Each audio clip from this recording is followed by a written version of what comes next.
Pertama, kita ucapkan salam.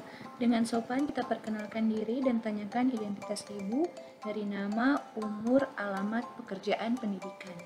Kemudian, tanyakan tentang keluhan utama dan gali riwayat penyakit sekarang. Tanyakan riwayat kehamilan, sudah berapa anak, sudah berapa kali melahirkan, dan apakah sudah pernah keguguran. Kedua, riwayat perkawinan, sudah berapa tahun menikah, pernikahan keberapa. Ketiga, riwayat kontrasepsi. Keempat, riwayat ANC. Kelima, kondisi kehamilan sekarang, tanyakan apakah ibu merasakan gerakan janin, apakah ada kenaikan berat badan, dan apakah ada tanda-tanda impantu. Kemudian, tanyakan riwayat haid, hari pertama haid terakhir, untuk menentukan usia kehamilan.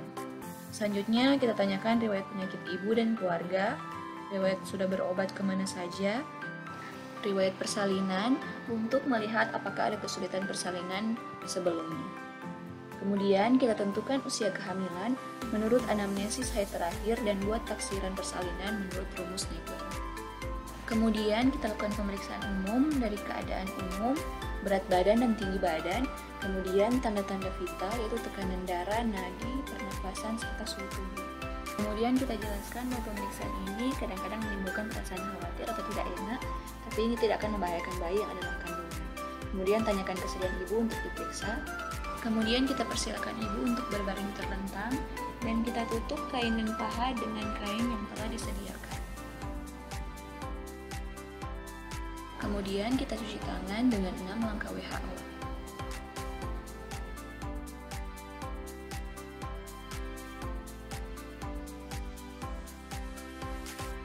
Pemeriksa berada di sisi kanan ibu menghadap bagian lateral kanan. Kemudian beritahu ibu bahwa pemeriksa akan memulai proses pemeriksaan. Leopold 1. Letakkan sisi lateral telunjuk kiri pada puncak fundus uteri untuk menentukan tinggi fundus. Perhatikan agar jari tidak mendorong uterus ke bawah.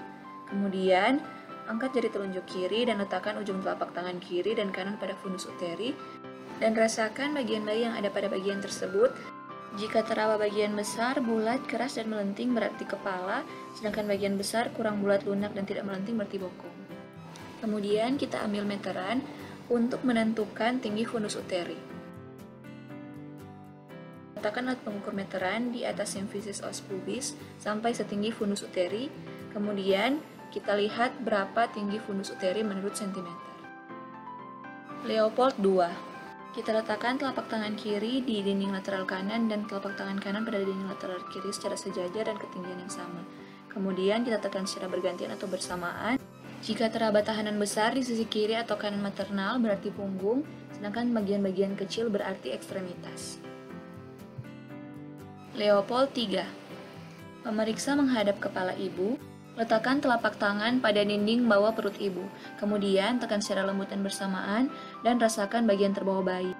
Kemudian kita goyangkan bagian terbawah bayi untuk merasakan apakah mobile atau immobile. Apakah dia sudah terfiksir atau belum, jikalau sudah, berarti bayi sudah masuk pintu atas panggul dan lanjut ke Leopold 4. Pemeriksa berganti menghadap ke arah kaki pasien, lalu letakkan telapak tangan di tepi atas simfisis.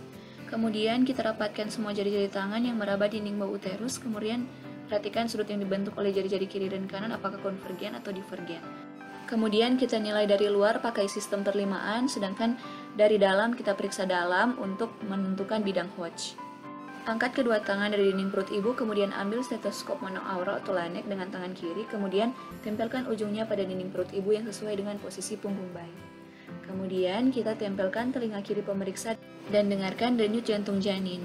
Hitung denyut jantung janin 5 detik pertama, ketiga, dan kelima, lalu dikali 4 untuk menghitung total 1 menit. Normalnya denyut jantung janin yaitu 120-160 kali per menit.